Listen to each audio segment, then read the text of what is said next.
Firstly, welcome to you all. I think we're still missing a couple of stragglers, not least of all my wife. They say behind every successful man is an even more successful woman. We'll find out. Welcome, everybody. 40 years ago today, a young,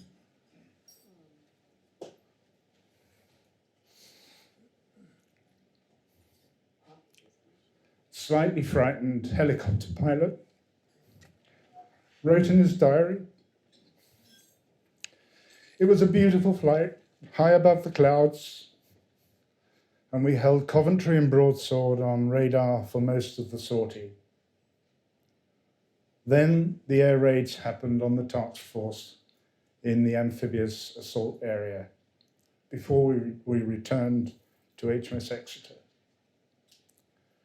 Once on deck, we listened to the air raid warnings and we were subjected to air raid warning red. Coventry and broadsword had both been hit badly. There was a 70-degree list on Coventry. Just while we were relaxing, we had another air raid warning when the super étendards from the Argentinian airbase attacked the main force. And they hit with their Exocet missiles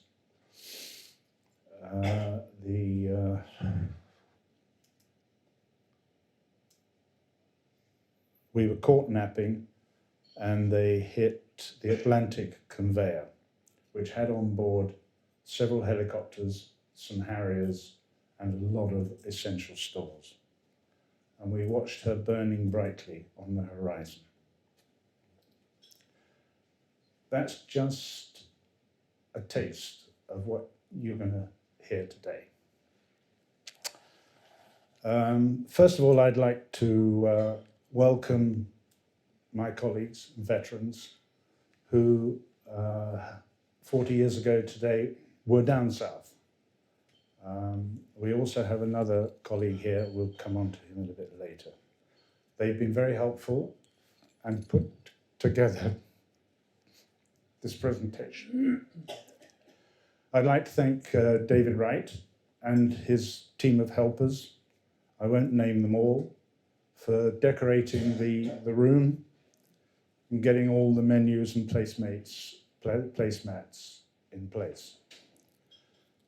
I'd like to also thank the Hotel Bahia, José Pedro Canelas and Afonso for making this nice space available for us.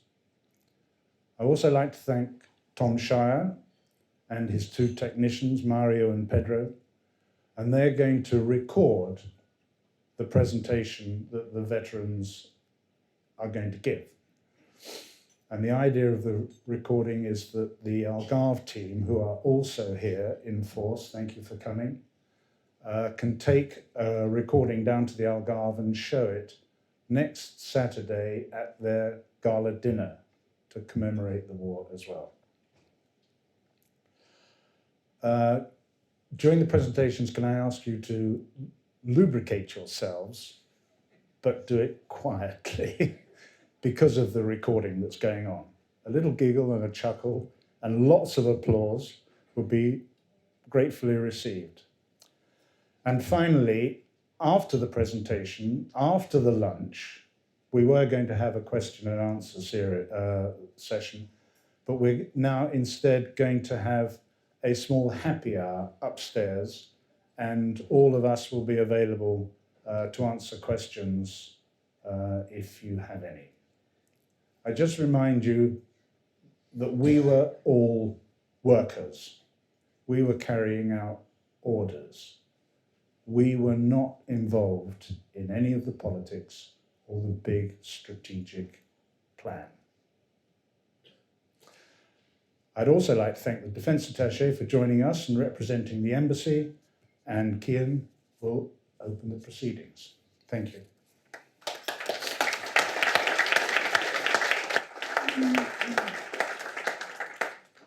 Well, thank you very much for that introduction. And it is a real pleasure and a privilege to be here amongst such esteemed guests and some fantastic people who served in the Falklands conflict and are going to bring that to life for us today.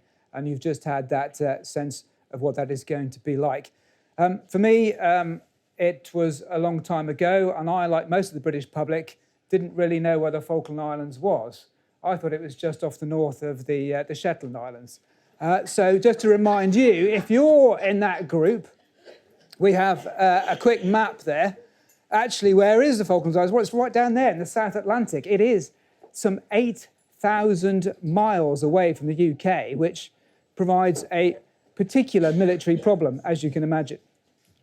And midway between, you've also got the Ascension Islands, which also feature quite heavily in the campaign as the staging post, and still do to this day. We've now got some key dates here of the campaign, and some of the ones that are of particular interest to us are the Argentinian invasion, obviously on the 2nd of April, when the fleet sails. We've got the SS Canberra sailing and the first Black Buck raid on the 1st of May.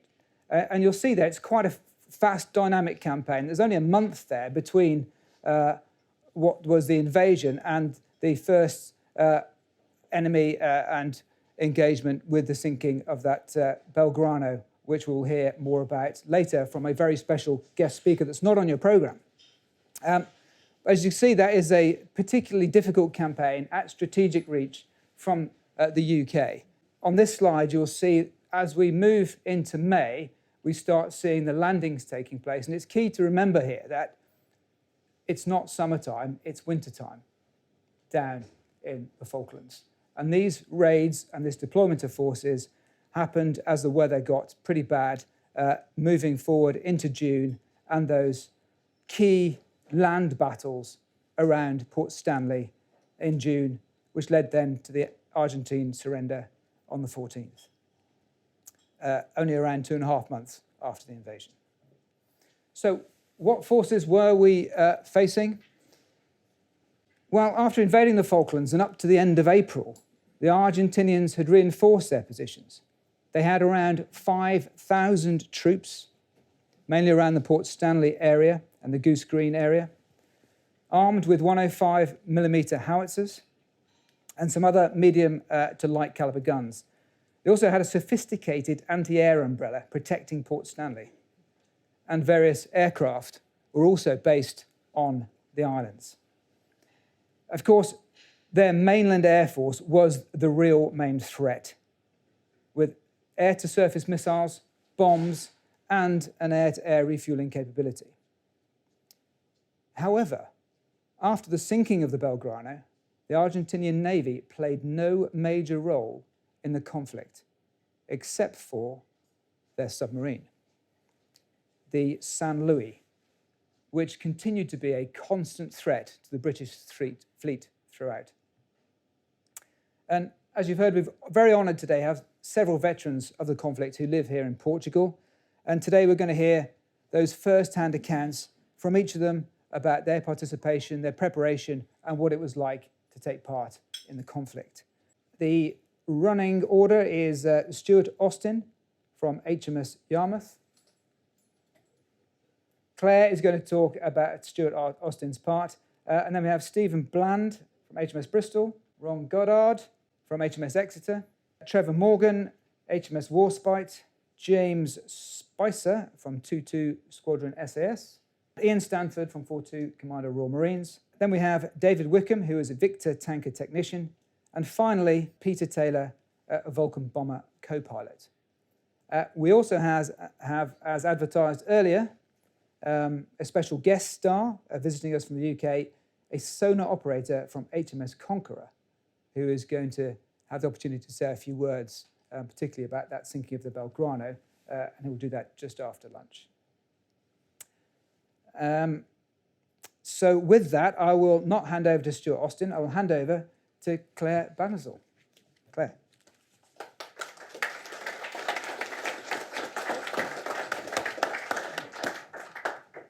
Good afternoon. As Stuart can't be here today, I'll speak to you in his own words. I served as the supply officer in HMS Yarmouth, at the time one of the oldest frigates in the Royal Navy, armed with the short-range Seacat surface-to-air missiles, a Wasp helicopter, and the Mark VI 4.5-inch gun. When the Argentinians invaded the Falklands, we were with HMS Broadsword in Gibraltar. We replenished with war stocks and sailed for the Ascension Islands on the 9th of April, and arrived in the exclusion zone at the beginning of May, and immediately found ourselves alongside HMS Sheffield, which had been hit by an Exocet missile from an Argentinian superintendent. We helped fight her fire, took off wounded, and took her in tow towards South Georgia until she foundered. On the 21st of May, we were part of the amphibious landings in San Carlos, where we came under almost constant air attack from the Argentinian Skyhawk, Aeromacchi, and Mirage aircraft. During the landings, several ships were hit by 1,000-pound bombs, most of which failed to explode because the Argentinian pilots dropped them too close to the target. One of the ships hit was HMS Ardent, and we went alongside her and took off the survivors, which we later transferred to Canberra. While our troops made their way east, we spent many nights carrying out naval gunfire support around Port Stanley, firing on the Argentinian troops with our guns targeted by our own covert spotters. The Type 12 had the Mark VI 4.5-inch gun, for which, unlike the newer Mark 8, ammunition was plenty, and during the war, we fired over 1,000 rounds of ammunition. By night, we ran back to the task force, some 200 miles to the east of the Falklands, to replenish stocks and ammunition. On the 13th to 14th of June, together with HMS Active, we shelled Argentine positions on Mount Tumbledown. After the surrender, in company with HMS Endurance and RFA Almeida, we went to the British territory of southern Toul to remove the Argentine presence there. During this trip, we conducted what was probably the most southerly fuel transfer at sea ever conducted by the Royal Navy. We returned directly to our home port of Rosyth, arriving towards the end of July, where we received a huge welcome. I now hand you over to Stephen.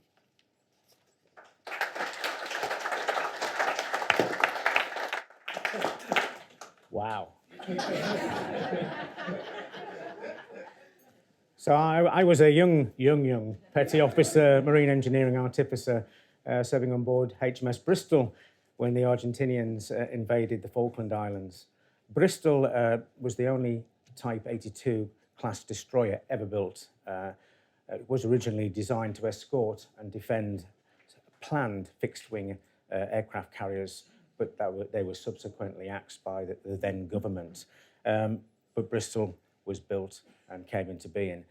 She had a unique propulsion system fitted with both steam and gas turbine propulsion systems, which it was my job to help maintain and operate. We were armed with long-range Sea Dart surface-to-air missiles systems, the Icara anti-submarine torpedo launcher, 2 Oerlikon cannons, and a 4.5 Mark 8 gun.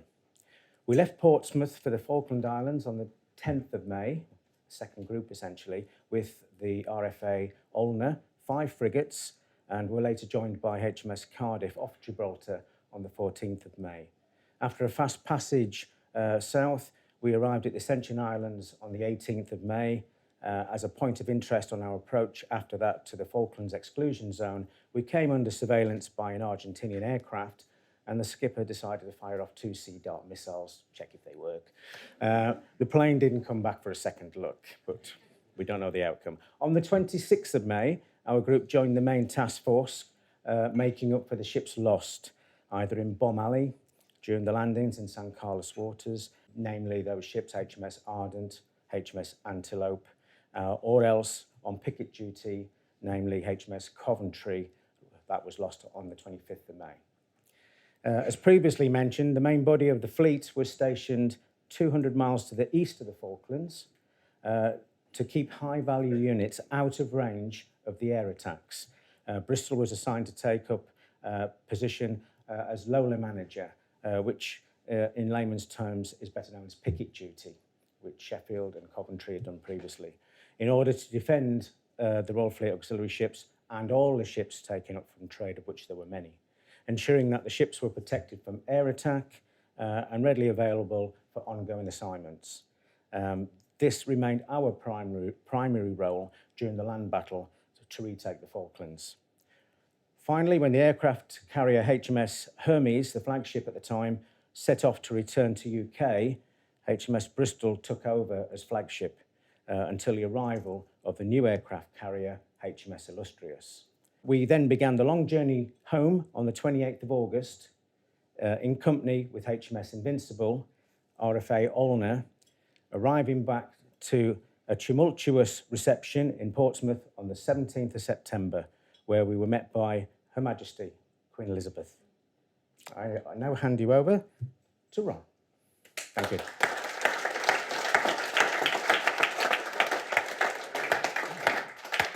Thank you. I was the Lynx pilot in HMS Exeter, a Type 42 destroyer armed with the Sea Dart long-range surface-to-air missile, the 4.5 Mark 8 gun, and the Lynx helicopter. We were in Key West when Sheffield was sunk, and we received our sailing orders and went immediately to the Ascension Islands. On the way to the Falkland Islands, I carried out a transfer with Esk and brought Captain Sam Salt from HMS Sheffield to Exeter, where he briefed us on what had happened to Sheffield. We joined the main task force on the day of the amphibious landing, and I delivered tons of mail and stores we brought with us from the Ascension Islands. As with HMS Bristol, we were stationed between the main task force and the Falklands, and we also conducted naval gunfire support of our troops around Stanley. We went into Bomb Alley. When in San Carlos, the flight was given many jobs of flying at night, inserting gunfire spotters, SBS, and SAS. We also flew dummy attacks on Port Stanley to divert the Argentinian forces from attacking the Vulcan bombers and the troops moving towards Mount Harriet. We also surveyed the route around the south of Falklands, where Sir Galahad and Sir Tristram were tragically bombed with the Welsh Guards on board. We met special forces, our own, fortunately, on Sea Lion Island. While in San Carlos, Exeter shot down an Argentinian surveillance plane from inside the AOA. During air raids, the Lynx used to dive ashore and hide among the peat bogs. And one memorable sortie was to try and seduce the land-based Exocet missile to fire at our helicopter by strapping a decoy system to the side and fly into and close to Port Stanley. After the surrender, Exeter was the first ship into Port Stanley, where we laid a wreath on the graves of the old Exeters who were buried there after the Battle of the River Plate. While ashore, the Lynx sprang a hydraulic leak, and we cannibalized a damaged Aeromacchi aircraft for a spare pipe, which is available on the table for you to have a look at. We had an uneventful return to the UK and arrived in Portsmouth to a fabulous welcome. After the war, Exeter Flight led the Falklands helicopter flypast over Mansion House, and we were granted the freedom of the city of Exeter. I'd now like to hand you over to Trevor.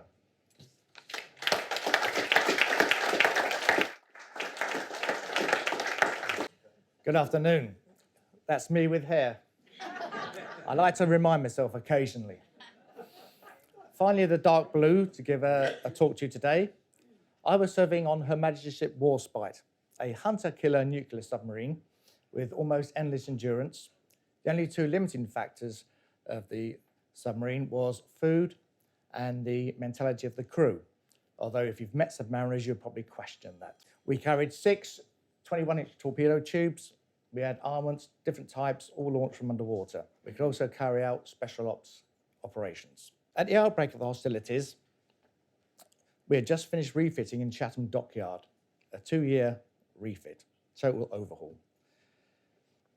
We were hastily recommissioned, and we were sent on a 38-day emergency workup, which was unheard of, to get the boat and the crew fully up to speed. We then got into Falklands, we armed and stored and did a rapid speed, went down to the Falkland Islands. We took up position in between the mainland and the Falkland Islands to do an anti-submarine patrol. There was a submarine threat, so we carried out anti-submarine operations there. We had no joy, we didn't get them. Once that threat had dissipated, we then moved on to further to the coast by the airfields. We were carrying out an operation there called Tripwire, where we stayed about 6 miles off the land, off the runways, and tried to let the fleet know that when they were launching to do the air attacks on the Falklands. We carried out most of the time we were there, and after that we were told to do harbour penetrations, to do intelligence, to make sure that their ships were still in port and not sneaking out. And we also did, a particular one was their special forces. They were gathered at the airfield in a camp, and we had to go to 2 miles inshore to take pictures and make sure that they hadn't moved or they weren't deploying. Quite a difficult time because the water was very, very shallow. At the end of the Falklands, we returned to Falklands in August. We did a rapid turnaround of 8 weeks, maintenance and defect repair, and sailed straight back down. We went down there, and that patrol lasted 5 months. Very busy, and that patrol is now still in the Guinness Book of Records for longest submarine patrol ever. When we returned back to Falklands in March 1983, we came back and we sported penguins just to say that it was the Antarctic patrol that we'd been on again. And that's me, and I'd like to hand it over now to James Spicer. Thank you very much.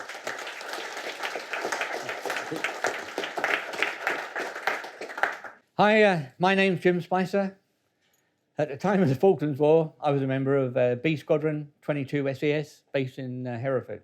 We were reliably informed by the intelligence briefings that we had regularly, who we affectionately know as a green slime, that the Argentinian air capability was extremely limited, and they did not have the capability or the range to attack the fleet or reach the Falkland Islands. Brilliant.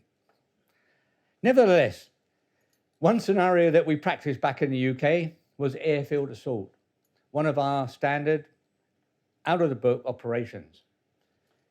Airfield assault comprised 2 Special Forces flight Hercs and crew, a number of customised and stripped-down lightweight Land Rovers, and the assault force of B Squadron.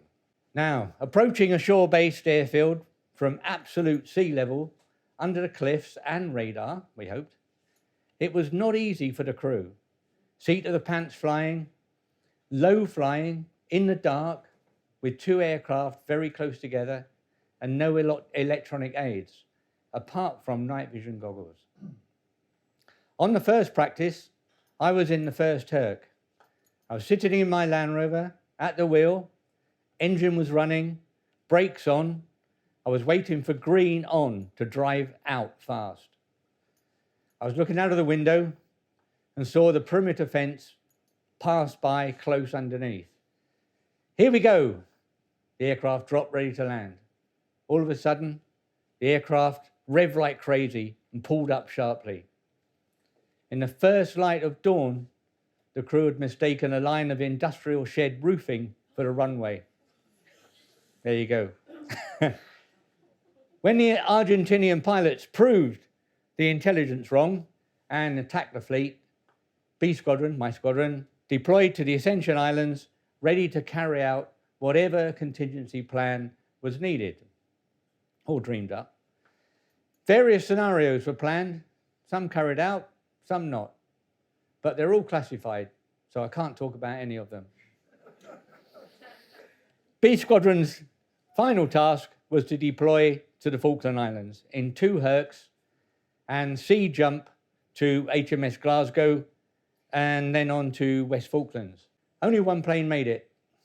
Tanker aircraft breakdowns forced the other plane to return just before the drop run. When we got back to Ascension, after a 28-hour flight, the war was over. We immediately deployed back to Hereford on the next adventure. However, someone that did get there, I'll hand you over to him now. Ian.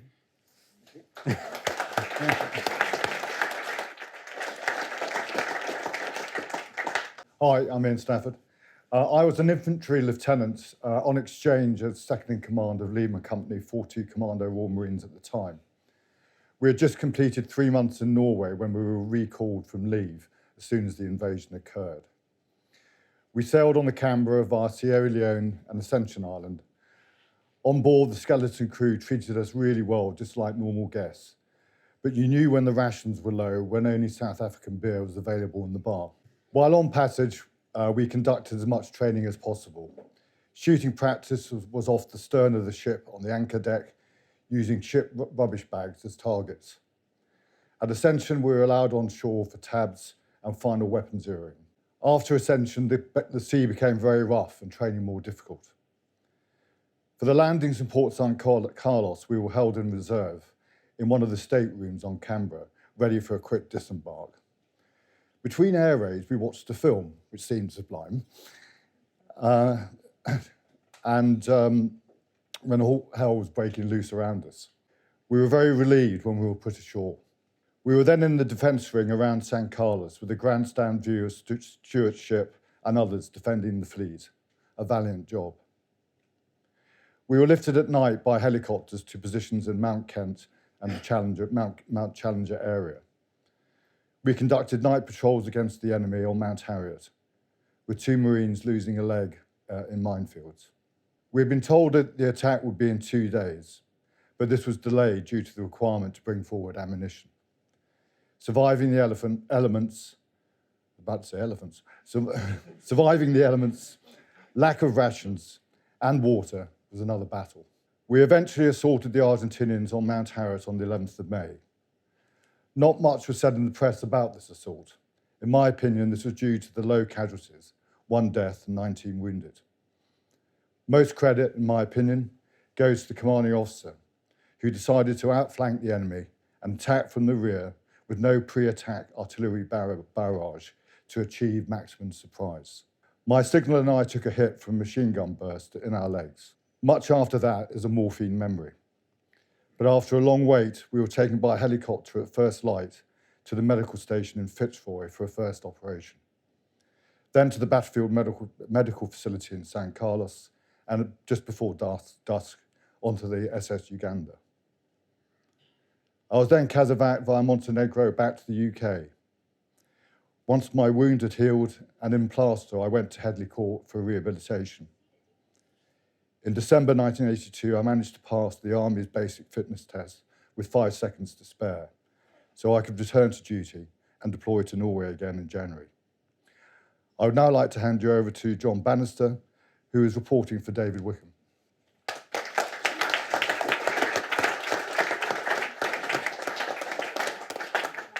David's comment was, not many hairdressers on the Ascension Islands. As unfortunately, David can't be with us, but he's given me this report to read on his behalf. On Friday, the 2nd of April, 1982, David was an engineer with 57 Squadron at RAF Marham. By Sunday, the 4th of April, he was on Ascension Islands setting up a base. Victor tankers were often deployed, so them being away was nothing unusual. It remained a secret, even from the close family, until Black Buck 1, the longest bombing raid in history, was completed. From Ascension, Victor tankers flew in a photo reconnaissance role across the South Atlantic. Soon, 55 Squadron, with 2 Vulcans, arrived.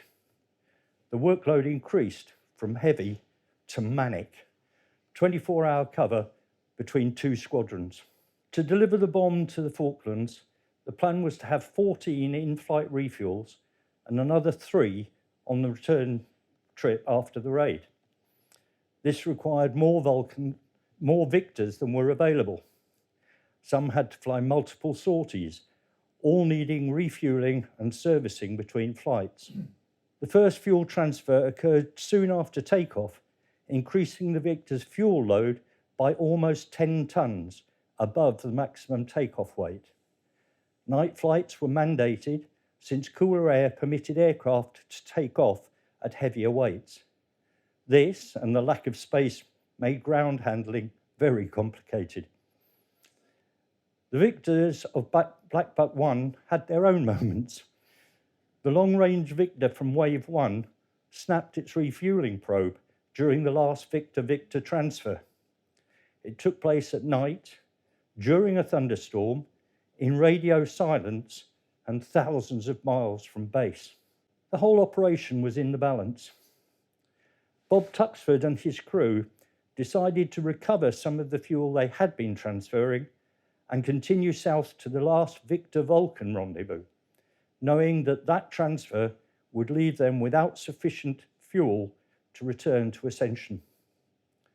They had to maintain radio silence until the raid had been completed. When those of us on Ascension realised the situation, David had the unenviable job of telling Colin Seymour, the boss of 57 Squadron, that unless his wings were falling off, he was being relaunched as soon as possible because Tuxford and his crew were 2 hours short of fuel. The aircraft was refueled, serviced, and scrambled in record time. Thankfully, 3 hours later, refueling was completed and both aircrafts returned successfully. Black Buck operations were very complicated and intense, both in the air and on the ground. They contributed significantly to the retaking of the Falklands by denying Argentine fast jets use of Stanley, cutting their time on target, and giving the Argentinians a great surprise. The impossible had been achieved. I'd now like to hand you over to Peter Taylor, who David last saw 40 years ago through the windows on the flight deck of the Vulcan.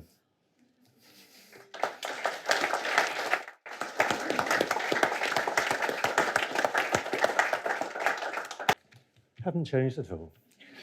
Anyway, as David would have said, I was the 24-year-old co-pilot of the Black Buck 1 Vulcan.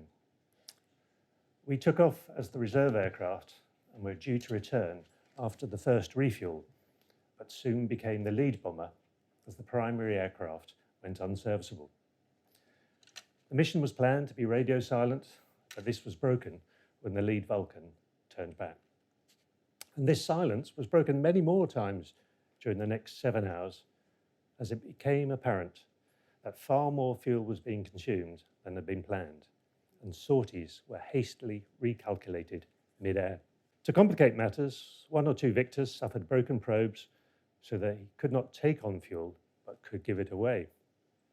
So some crews who thought they were going to be airborne for just a few hours spent much longer in the air. Now, after about maybe 8 brackets, that's topping up fuel, we descended from 35,000 feet down to 200 feet above sea level, 300 miles out from Stanley, to get under the Argentinian radar.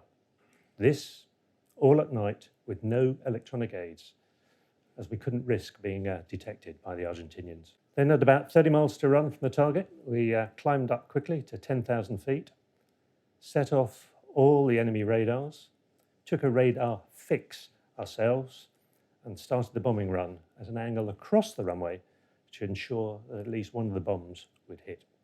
With a few miles to go, bomb bay doors open, we released the bombs and immediately turned north, the sky lighting up as each bomb exploded, all 21 of them.